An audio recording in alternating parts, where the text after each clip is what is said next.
Assalamualaikum warahmatullahi wabarakatuh. Saya Mahfudlia dengan NIM 23110104016 dari kelas D1 BKMI UIN Jember. Video kali ini saya buat untuk memenuhi tugas pembuatan PPT interaktif mata kuliah perencanaan pembelajaran yang diampu oleh Ibu Dr. Lailatul Usriya MPDI. Video kali ini saya akan membahas tentang pengembangan asesmen formatif dan sumatif dalam pembelajaran di SD ataupun MI. Ada beberapa materi yang perlu kita bahas. Yang pertama adalah pengertian asesmen formatif dan asesmen sumatif. Yang kedua adalah fungsi asesmen formatif dan asesmen sumatif. Yang ketiga adalah bentuk asesmen formatif dan asesmen sumatif. Dan yang terakhir adalah cara menentukan ketercapaian tujuan pembelajaran. Yang pertama adalah pengertian asesmen formatif dan asesmen sumatif.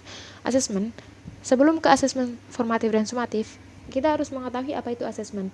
Nah, asesmen adalah rangkaian kegiatan untuk memperoleh, menganalisis, dan menafsirkan data tentang proses dan hasil belajar peserta didik yang dilakukan secara sistematis dan berkesinambungan, sehingga menjadi informasi yang bermakna dalam pengembangan keputusan. Selanjutnya adalah asesmen formatif. Asesmen formatif merupakan metode evaluasi yang dilakukan selama proses pembelajaran untuk mengumpulkan informasi tentang pemahaman siswa yang bertujuan untuk memberikan umpan balik yang dapat membantu siswa meningkatkan keterampilan mereka dan memungkinkan guru menyesuaikan pengajaran. Selanjutnya adalah asesmen sumatif. Asesmen sumatif adalah metode evaluasi yang dilakukan di akhir suatu periode pembelajaran untuk mengukur pemahaman dan pencapaian siswa dan memiliki tujuan untuk memberikan gambaran menyeluruh tentang kemampuan siswa dan menentukan apakah tujuan pembelajaran itu telah dicapai oleh siswa. Untuk fungsi asesmen formatif dan asesmen sumatif. Fungsi formatif merupakan memberikan umpan balik yang berguna untuk meningkatkan program pembelajaran, mengidentifikasi, dan mengurangi kesalahan yang memerlukan perbaikan. Dengan demikian, penilaian formatif itu bertujuan untuk memperbaiki kualitas pengajaran dan pembelajaran dengan memberi kesempatan bagi siswa dan guru dalam menyesuaikan pendekatan pembelajaran mereka sesuai dengan kebutuhan dan kemajuan belajar siswa. Fungsi utama dari asesmen formatif itu dibagi dua, yaitu kepada murid dan juga guru. Untuk fungsi asesmen sumatif itu yang pertama adalah bagi guru.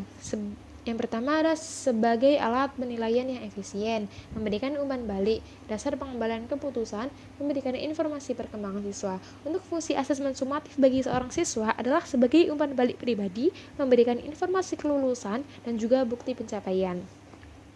Bentuk asesmen formatif dan asesmen sumatif. Bentuk asesmen formatif begitu juga sumatif memiliki dua jenis, yaitu bentuk asesmen tertulis dan tidak tertulis.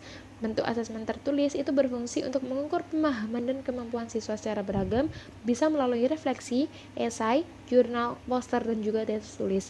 Untuk asesmen yang tidak tertulis dalam pendidikan itu memiliki beragam bentuk.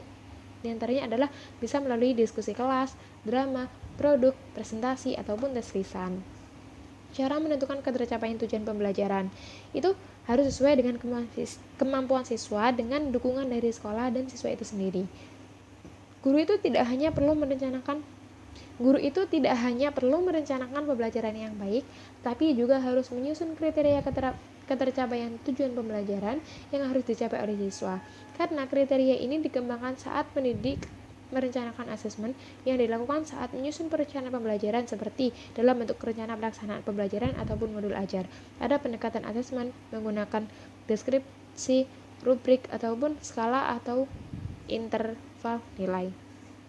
Cukup yang dapat saya sampaikan, kurang lebihnya mohon maaf. Wassalamualaikum warahmatullahi wabarakatuh.